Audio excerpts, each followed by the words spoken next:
Municipal corporation تربت کے general counsellor Muhammad Bakhsh Baloch نے اپنے ترقیاتی فنڈ سے گورنمنٹ بوائز ہائی اسکول چاہسر کو سولرائز کر دیا۔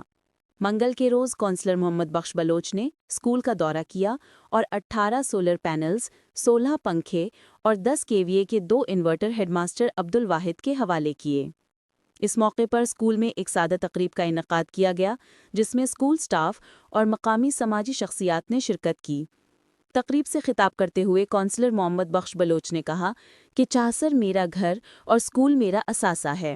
فنڈ ملنے کے بعد میں نے سوچا کہ اسے ایسی جگہ خرچ کروں جس کا فائدہ پورے علاقے کو پہنچے۔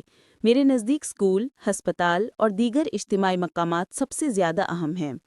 انہوں نے اعلان کیا کہ آئندہ بجٹ گرلز اسکول، ہسپتال اور قبرستان پر خرچ کیا جائے گا، جہاں سولر سسٹم نصب کرنے کے ساتھ دیگر ضروری اقدامات بھی کیے جائیں گے۔